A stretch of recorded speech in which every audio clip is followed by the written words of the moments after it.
A patient today asked about Nortriptyline or pamelor, an older antidepressant in the tricyclic antidepressant or TCA category.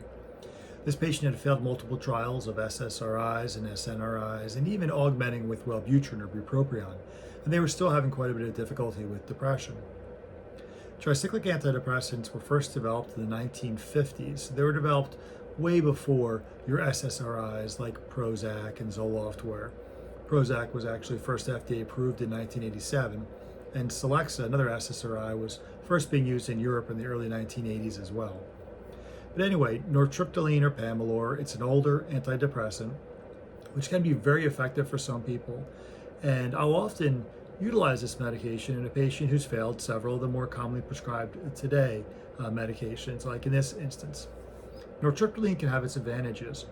One of those advantages is the fact that when a patient takes the medication, we know that it tends to work between certain blood levels.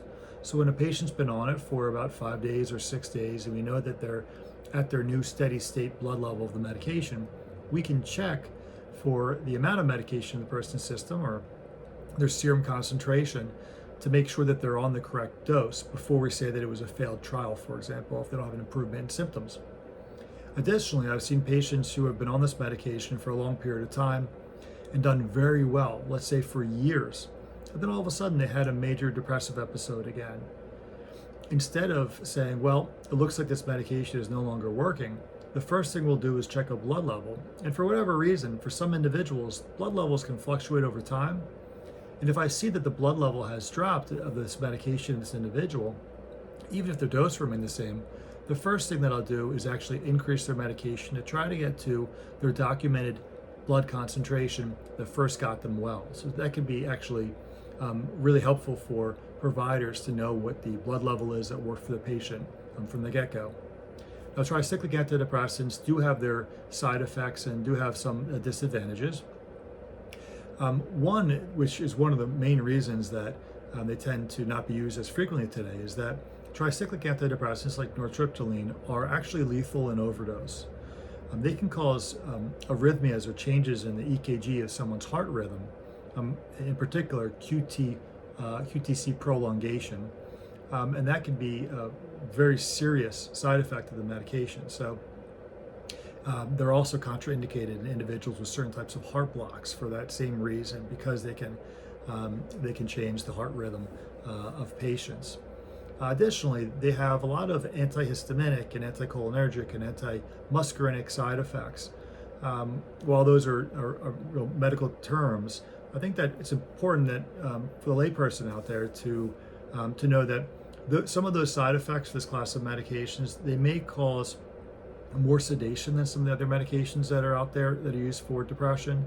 They can cause significant dry mouth, constipation, urinary retention, something called orthostatic hypotension. So when you stand up too fast, you could feel a little bit dizzy or lightheaded. Often these side effects can go away with time, but not always. And in particular, dry mouth and constipation tend to be some side effects that individuals may need to take additional as needed medications to try to mitigate the distress that they have from those side effects. Just like any antidepressants, you always want to be very careful about monitoring someone's mood, because even though they treat depression, there are certainly some individuals who develop suicidal thoughts when they're on medications. And if that happens to anyone, it's incredibly important that they get immediate help. So call 911, get to an emergency room, have someone be with you, talk to your provider immediately, and not wait.